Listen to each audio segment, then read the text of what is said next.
এক এক অঞ্চলের মানুষের স্বাদ পছন্দ এক এক রকম। একজন একটা খাবার খেয়েছে তো আরেকজন আরেকটা খাবার খায়নি। কলার মোচা অনেকেই খেয়েছেন, আবার অনেকেই খাননি। সাপোজ আমি খাইনি, কিন্তু আমার শ্বশুরবাড়িতে এটা খুবই পছন্দের একটা খাবার সবারই। হ্যালো এভরিওয়ান, আসসালামু আলাইকুম। কেমন আছেন আপনারা সবাই? ব্যাচেলার রান্নাঘরের পক্ষ থেকে আরেকটি ভিডিও নিয়ে হাজির হয়ে গেলাম। কি কোথা থেকে আমার ভিডিওটা দেখতেছেন অবশ্যই কমেন্ট করে জানাবেন। আপনাদের সাথে কথা বলতে বলতে আমি কলার মোচা থেকে যেই একটা লম্বা ফুল মতো থাকে ওইটা ফেলাই দিয়ে নিয়ে ওইটা ভালো করে কুচি করে নিতে হয়। আপনাদের দেখালাম কেমন করে কুচি করতে হয়। এখন পানির ভিতরে ভাপ দিয়ে দিতে হবে।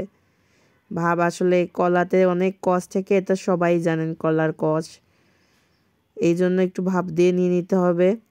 সুন্দর করে আমি ভাপ দিয়ে নিয়ে নেব।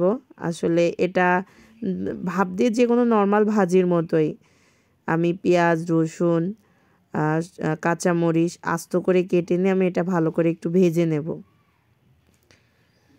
আমাদের আসলে এক এক অঞ্চলের খাবার যেমন এক এক রকম, খাওয়ার স্টাইলটাও এক এক রকম, কারোর সাথে কারো মিল হয় না। আমি কখনো পাট শাক খাইনি, কিন্তু আমার শ্বশুরবাড়িতে পাট শাক চলে। কলার মোচাটাও আমি কখনো খাইনি, আর আমি যেটা খাইনি আসলে সেটা আমার পছন্দ না। তো এটা একটা ইউনিক রেসিপি মনে হলো আপনাদের সাথে শেয়ার করা যায়, এই জন্য শেয়ার করলাম। ভাপ দিয়ে আমি উঠিয়ে রাখছিলাম, পানি সেকে নিয়েছিলাম। এটা সুন্দর করে এবার নেড়ে নেব। একটু তেল দিয়ে ভালো করে ভাজি করে নেব। একটু হলুদটা পরে দিতে হবে। ভালো করে ভেজে নেওয়ার পরে হলুদটা দিয়ে দিতে হবে, যাতে কালারটা পরে সুন্দর আছে লাস্টের দিকে।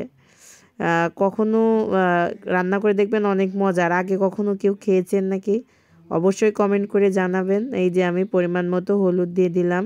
এখন শুধু নাড়াচাড়া করে যেতে হবে, মানে শুধু নাড়ার কাজ। সুন্দর করে এটা ভাজি করে নেব। আসলে আমি প্রথমবার যখন দেখছিলাম আমার কাছে মনে হচ্ছিল অনেক ইউনিক জিনিসটা, এটা কি মানুষ খায়? কিন্তু আসলে খাই। দেখতেই পারছেন করার সাথে কিন্তু লেগে যাবে, কিন্তু ওইটা ভালো করে নাড়তেই থাকতে হবে। বন্ধ করলে পুড়ে যাওয়ার সম্ভাবনা থাকবে। কালারটা এখন কত সুন্দর আসছে দেখুন, মানে এটা দেখে না সুন্দর লাগে, কিন্তু কখনো খাইনি। এই জন্য এটা আসলে চিংড়ি মাছ দিয়ে ভাজি করলে আরও মজা লাগে, ছোট চিংড়ি যেগুলো থাকে। এটা আজকে শুধু ঝাল পেঁয়াজ দিয়ে ভাজি করছিলাম, কলার মোচা ভাজি। চিংড়ি মাছ দিয়ে কখনো ট্রাই করে দেখবেন। কে কে ট্রাই করেছেন চিংড়ি মাছ দিয়ে কলার মোচা ভাজি অবশ্যই কমেন্টে জানাবেন। সবাইকে অসংখ্য ধন্যবাদ ভিডিওটা দেখার জন্য। ভালো থাকবেন।